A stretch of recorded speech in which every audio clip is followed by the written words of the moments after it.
Sehgal Inter College, Kanwakheda, Sitapur. Admissions open for session 2024-25 for class 9th and 11th. Trained, highly qualified and experienced staff. Transport facility available. Value-based education system. Contact now for your children's bright future. Refined oil और process जैसे unhealthy oils ने तो जैसे पूरे market पर कब्जा ही कर लिया है, मगर अब आप इसकी चिंता ना करें, क्योंकि आ गया है वंश कोल्हू का प्योर सरसों कच्ची घानी ऑयल। लकड़ी कोल्हू मेथड से तैयार, ये है नेचुरल और हेल्दी भी। वंश कोल्हू प्योर सरसों कच्ची घानी ऑयल के साथ। वंश कोल्हू, तेल सही मिलेगा यहीं। नमस्कार, स्वागत है आपका आई इंडिया पर और आपके साथ मैं हूं प्रियांशु मिश्रा।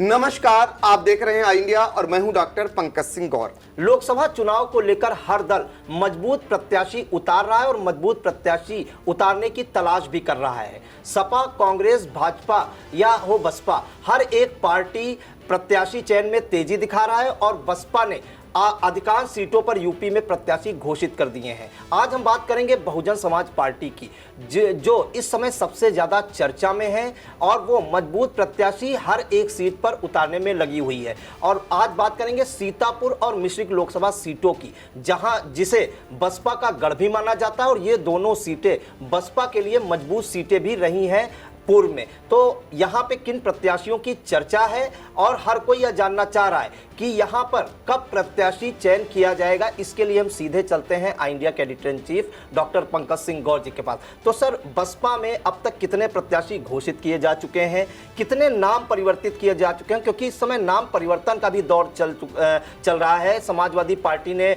आधा दर्जन से अधिक प्रत्याशी उतार कर वहां पे प्रत्याशी बदले हैं, भाजपा ने भी प्रत्याशी बदले हैं और बसपा ने भी कुछ प्रत्याशी बदले हैं। और जो सबसे ज्यादा चर्चा इस समय, जिसको हर कोई जानना चाह रहा है, सीतापुर और मिश्रिख लोकसभा सीटों पर किन नामों की चर्चा है और कब तक यहां पर टिकट की घोषणा हो सकती है। सर बिल्कुल प्रियांशु, देखिए, युद्ध हो या फिर चुनाव, आप जानते होंगे कि हर पार्टियां हर हथकंडे अपनाती हैं।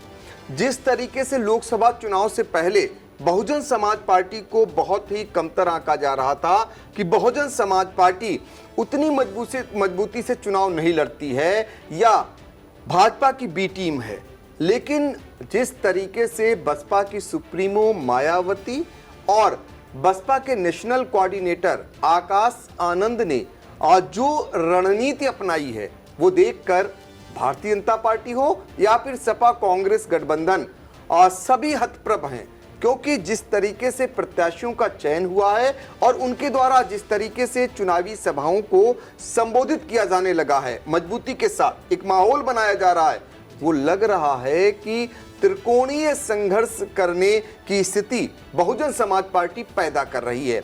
और ऐसे में जो प्रत्याशी चयन है वो वेट एंड वॉच की भूमिका में है बहुजन समाज पार्टी, चूंकि बहुजन समाज पार्टी ये देख रही है कि सामने वाला जो उनका प्रतिद्वंदी है वो सपा और कांग्रेस गठबंधन का प्रत्याशी हो या फिर भारतीय जनता पार्टी का प्रत्याशी हो, कौन मजबूती से लड़ सकता है, इसका चयन बहुत फूंक फूंक कर बहुजन समाज पार्टी कर रही है।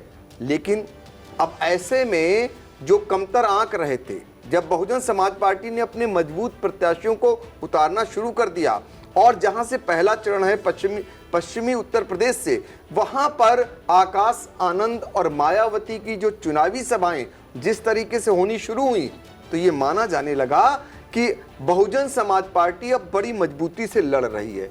उत्तर प्रदेश में 80 लोकसभा की सीटें हैं और ऐसे में अभी कोई पार्टी ये नहीं कह सकती है कि उसने सारे प्रत्याशियों को उतार दिया है। 19 अप्रैल को नामांकन की या मतदान की शुरुआत हो जाएगी। 18 अप्रैल से चौथे चरण की जो है नामांकन हो जाएगा, लेकिन 19 अप्रैल को मतदान है। तो अंदाजा लगा सकते हैं अभी भी भाजपा हो या समाजवादी पार्टी और कांग्रेस जैसी पार्टियां ये अपने सारे प्रत्याशियों को नहीं उतार सकी हैं। ऐसे में बहुजन समाज पार्टी कितने प्रत्याशियों को अब तक उतार चुकी है, ये हम आपको बता रहे हैं। चूंकि उत्तर प्रदेश में 80 लोकसभा की सीटें हैं और 56 अपने प्रत्याशी बहुजन समाज पार्टी अब तक उतार चुकी है। जहां तक अगर परिवर्तन की बात करें प्रत्याशियों की, तो बहुजन समाज पार्टी अन्य दलों से उसमें पीछे है। समाजवादी पार्टी की बात करते हैं तो आधा दर्जन से ज्यादा प्रत्याशियों को बदल चुकी है। और भारतीय जनता पार्टी भी पीछे नहीं है, जिसकी केंद्र में सरकार हो, विश्व की सबसे बड़ी पार्टी हो, उसको भी अपना प्रत्याशी बदलना पड़ रहा है। सबसे बड़ी बात तो यह है कि सभी जानते हैं कि जैसे लड़ती है भारतीय जनता पार्टी चुनाव, वैसे ही लड़ रही है। आलम यह है कि लोकसभा के चुनाव हो रहे हैं और उनमें उत्तर प्रदेश सरकार के मंत्रियों को लड़ाकर कैसे न कैसे चुनाव जीतना चाह रही है भारतीय जनता पार्टी। अब ऐसी स्थिति में मायावती ने पश्चिमी उत्तर प्रदेश से, जहां पर आजाद समाज पार्टी और रावण जो माना जा रहा था कि बसपा में बड़ी सेंधमारी कर रही है, सबसे पहले उन्हीं को जवाब देने के लिए वहां से शुरुआत कर दी। और अब आपको बताएं, जो 56 उम्मीदवार बहुजन समाज पार्टी ने उतारे हैं, उससे पहले हम आपको जरा सीतापुर और मिश्रिख लेकर चलेंगे।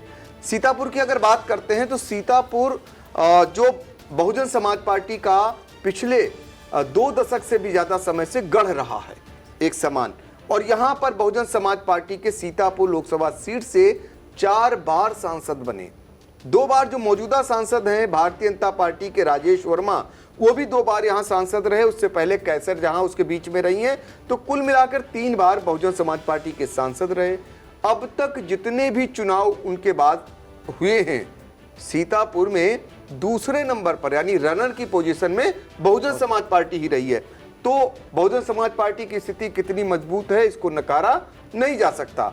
मिश्रिख की अगर बात करें तो मिश्रिख में सबसे पहले बहुजन समाज पार्टी का ही सांसद बना था। उस दौरान जब दूसरी पार्टियों का बोलबाला होता था, खासकर समाजवादी पार्टी या उससे पहले भारतीय जनता पार्टी, कांग्रेस का, उस बीच में बहुजन समाज पार्टी ने मिश्रिख में लोकसभा चुनाव जीता और रामशंकर भार्गव पहली बार सांसद बने। उसके बाद 2 बार अशोक रावत सांसद रहे, तो 3 बार वहां भी सांसद का चुनाव बहुजन समाज पार्टी ने जीता। अब मिश्रिख में रनर की बात करें तो बहुजन समाज पार्टी लगातार दूसरे नंबर पर होती आई है, और पिछली बार भारतीय जनता पार्टी ने बहुजन समाज पार्टी के ही सांसद को, जो सांसद का चुनाव हार गए थे, उन्हें भारतीय जनता पार्टी में शामिल कर टिकट दिया और जीत गए। अब वहां मजबूत प्रत्याशी की तलाश में है, सीतापुर में मजबूत प्रत्याशी की तलाश में है। सबकी निगाहें सीतापुर और मिश्रिख लोकसभा सीटों पर लगी हुई है कि आखिरकार बहुजन समाज पार्टी यहां से किसे टिकट देगी और कौन कौन टिकट की रेस में है। यह इंडिया आपको आगे बता रहा है, लेकिन आपको पहले हम ये बताना चाहेंगे, जो सूची जारी हुई है, जो 56 प्रत्याशी जारी किए हैं, वो हम आपको बताना इसलिए चाह रहे हैं क्योंकि लोगों की नजरें हैं आखिर उत्तर प्रदेश में 80 सीटों में 56 कौन से लोकसभा की सीटें हैं जहां पर बहुजन समाज पार्टी ने अपने प्रत्याशियों की घोषणा कर दी है, और वो कौन सी लोकसभा की सीटें हैं जहां पर प्रत्याशियों में बदलाव किया है। तो चलिए हम शुरुआत करते हैं। देखिए, पहली सूची जो बहुजन समाज पार्टी की आई वो 24 मार्च को आती है, और पहली सूची में 27 प्रत्याशी होते हैं। वो 16 प्रत्याशी होते हैं। वो कौन कौन है हम आपको बताते हैं। सहारनपुर से माजिद अली को प्रत्याशी बनाया, कैराना से श्रीपाल सिंह, मुजफ्फरनगर से दारा सिंह प्रजापत, बिजनौर से ब्रिजेंद्र सिंह, और नगीना से सुरेंद्र पाल सिंह, मुरादाबाद से मोहम्मद इरफान सैफी, रामपुर से जीशान खां, संभल से शौकत अली, अमरोहा से मुजाहिद हुसैन, और मेरठ से देवव्रत त्यागी, बागपत से प्रवीण बंसल, गौतम बुद्ध नगर से राजेंद्र सिंह सोलंकी, और बुलंदशहर से गिरीश चंद्र जाटव, आंवला से आबिद अली, पीलीभीत से अनीस अहमद खां उर्फ फूल बाबू, शाहजहांपुर से दोदराम वर्मा, ये डॉक्टर दोदराम वर्मा हैं। ये 16 प्रत्याशियों की सूची पहली जारी होती है, और इसी दिन फिर एक दूसरी सूची आती है। वो दूसरी सूची भी आपको बताना चाहेंगे, वो होती है 9 प्रत्याशियों की। इनमें हाथरस से हेम बाबू धनगर को प्रत्याशी बनाया जाता है, मथुरा से कमलकांत उपमन्यु को प्रत्याशी बहुजन समाज पार्टी बनाती है, लेकिन उनके नाम पर बाद में परिवर्तन हो जाता है। ये भी बता देते हैं आपको, मथुरा से जो परिवर्तन हुआ है वो कमलकांत उपमन्यु के स्थान पर सुरेश सिंह को प्रत्याशी बनाया गया है।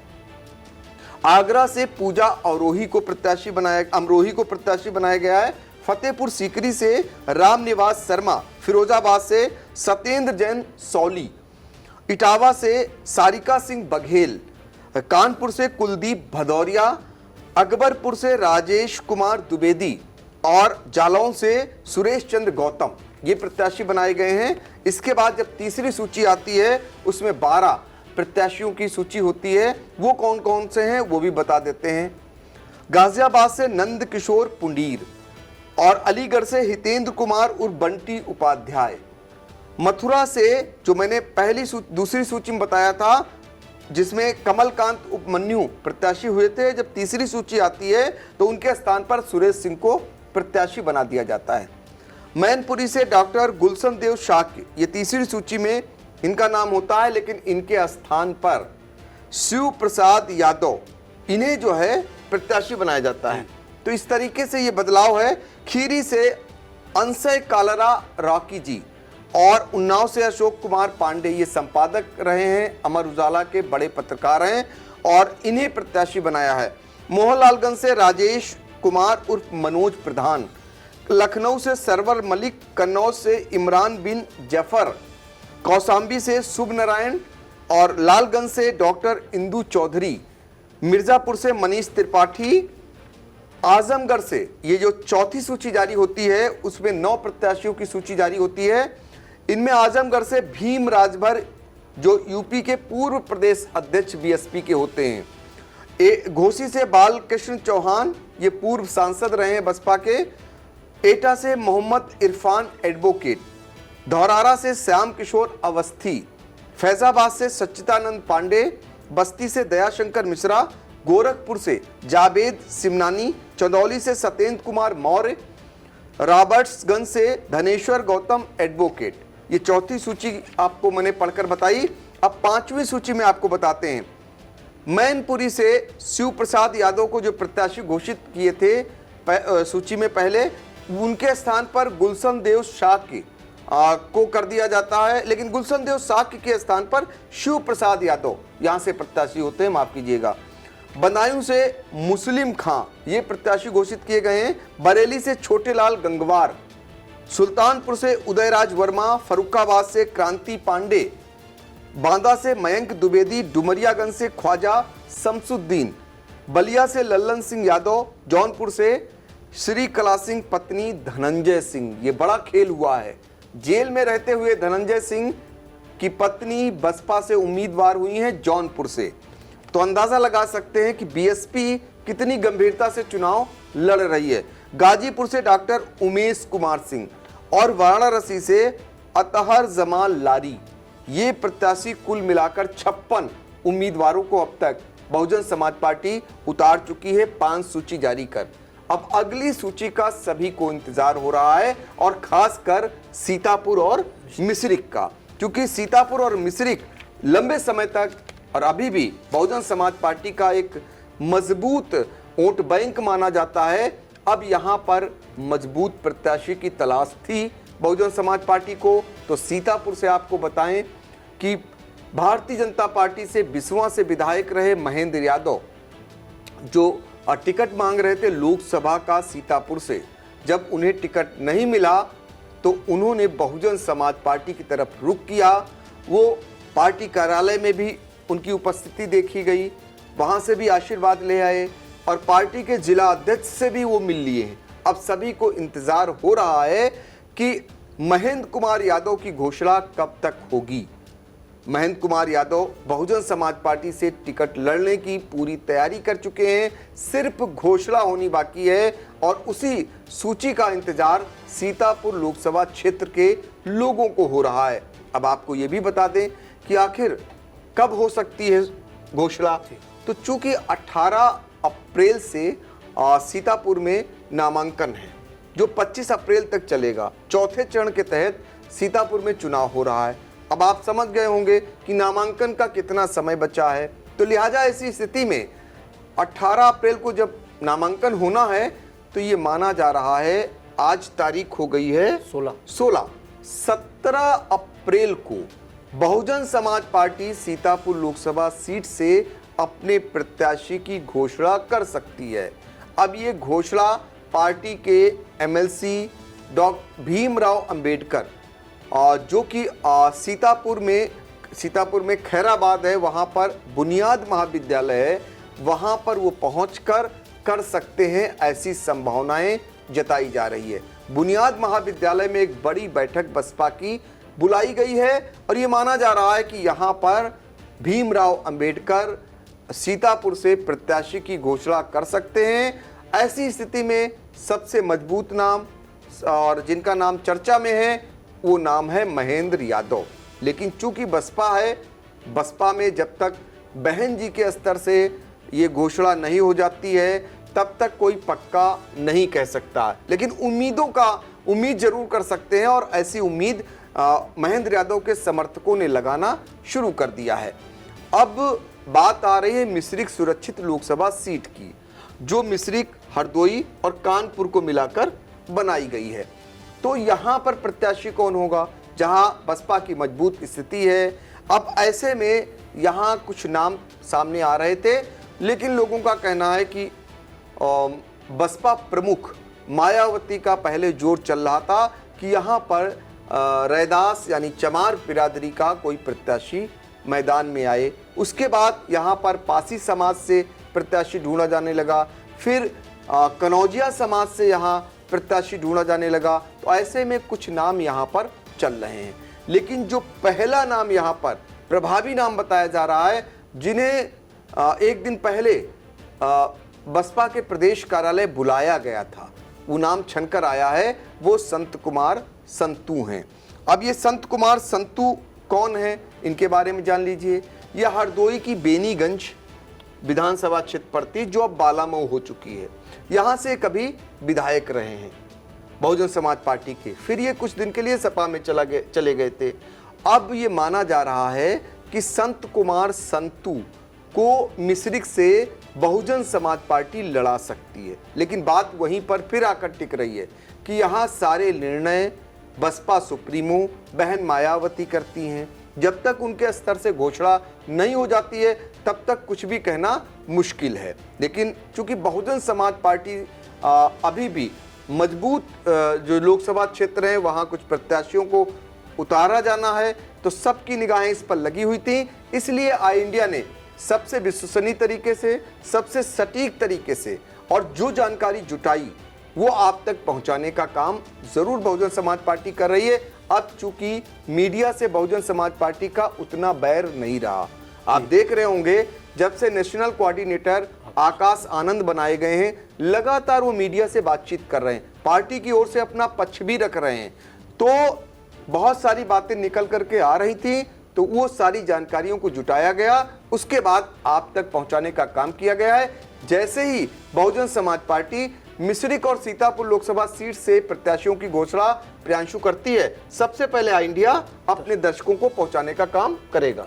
जी सर, तो बिल्कुल कुछ दिन पहले जिसे सबसे कमजोर माना जा रहा था और लोकसभा चुनाव में जो मुकाबला माना जा रहा था वो सपा कांग्रेस गठबंधन और भाजपा के बीच माना जा रहा था, लेकिन बहुजन समाज पार्टी की राष्ट्रीय अध्यक्षा मायावती और नेशनल कोऑर्डिनेटर आकाश आनंद ने जो जान फूकी है प्रत्याशी चयन के बाद, उसके बाद ये लग रहा है कि बहुजन समाज पार्टी भी अब मैदान में आ चुकी है और त्रिकोणीय मुकाबला देखने को मिल सकता है। चाहे हम पश्चिमी उत्तर प्रदेश की बात करें जो अभी हाल ही में टिकट वितरण हुए हैं, या जौनपुर की बात करें, जौनपुर में जो बाहुबली और पूर्व सांसद धनंजय सिंह की पत्नी को टिकट दिया गया है, सबको चौंकाने वाला टिकट दिया गया था और मजबूत प्रत्याशी के रूप में उभर कर सामने भी आ सकती हैं। और अगर हम बात करें पश्चिमी उत्तर प्रदेश की, तो वो वहां पर जो नाराज छत्री समाज है उसको साधने में जहां सपा प्रमुख अखिलेश यादव लगे हुए हैं, वहां मायावती ने और जो नेशनल कोऑर्डिनेटर हैं आकाश आनंद ने भी उन्हें साधने की पूरी कोशिश की है। तो मुकाबला दिलचस्प हो गया है। और बात करते हैं जिस पर सबकी नजरें टिकी हुई हैं, सीतापुर और मिश्रिक लोकसभा सीटों की, तो वहां पर दोनों नाम आपको सर ने बताए हैं कि सीतापुर से पूर्व विधायक जो भाजपा के रहे हैं महेंद्र सिंह यादव, वो भाजपा के माफ कीजिएगा बसपा के प्रदेश कार्यालय में भी मिलकर आ चुके हैं, उनके नाम की घोषणा पर मोहर लग सकती है, ऐसी चर्चाएं तेज हैं। और मिश्रिक की बात करें तो वहां भी मजबूत प्रत्याशी के रूप में संत कुमार संतू का नाम सामने आ सकता है और वो पूर्व विधायक भी हैं। और एक अहम आपको जानकारी हम दे दें कि मिश्रिक लोकसभा या कोई भी लोकसभा सीट है वो 5 विधानसभाओं से मिलकर बनती है, लेकिन अगर हम मिश्रिक विधानसभा की पर्टिकुलर बात करते हैं तो जी विधानसभा मिश्रिक की पर्टिकुलर अगर हम बात करें तो हर बार मिश्रिक विधानसभा में बसपा प्रत्याशी ने लीड बनाई है पांचों विधानसभाओं की तुलना में। पिछले चुनाव की बात करें या 2019 लोकसभा चुनाव की, दोनों बार विधानसभा मिश्रिक में बहुजन समाज पार्टी का जो प्रत्याशी रहा है वो हमेशा आगे रहा है। और हमने सारी सीटों को आपको बताया कि 56 प्रत्याशी बहुजन समाज पार्टी ने यूपी में घोषित कर दिए हैं। 24 प्रत्याशियों की घोषणा होनी है और चौथे चरण की जो नामांकन प्रक्रिया है वो एक दिन बाद यानी 18 तारीख से शुरू हो जाएगी। तो मान के चला जा रहा है कि 17 तारीख को ज़्यादातर सीटों के नाम भी सामने आ सकते हैं और सबकी निगाहें जिस पर टिकी हैं सीतापुर और मिश्रिक। और जैसे भी यहाँ पे बसपा कोई भी कैंडिडेट उतारती है, आई इंडिया सबसे विश्वसनीय और सबसे मजबूत तरीके से आप तक पहुँचाएगी। बिल्कुल प्रियांशु, और अपने दर्शकों से यही अपील है कि लोकसभा चुनाव से जुड़ी हुई हर एक खबर को आप देखना न भूलें और हम आपको सबसे विश्वसनीय तरीके से हर खबरों को पहुंचाते रहेंगे। साथ ही हर एक मतगणना से लेकर मतदान से लेकर मतगणना तक एक एक जानकारी आई इंडिया आपको आगे भी देता रहेगा। अगली कड़ी में हम समाजवादी पार्टी के बारे में चर्चा करेंगे, ये बताने का प्रयास करेंगे कि समाजवादी पार्टी ने उत्तर प्रदेश में कितने प्रत्याशियों को आखिर उतारा, कितनों में परिवर्तन किया और साथ ही कितने ऐसी सीटें रह गई हैं जहां पर अभी समाजवादी पार्टी अपने प्रत्याशियों को नहीं उतार सकी है। तो फिलहाल देखते रहिए इंडिया और हम लोगों को दीजिए इजाजत। नमस्कार।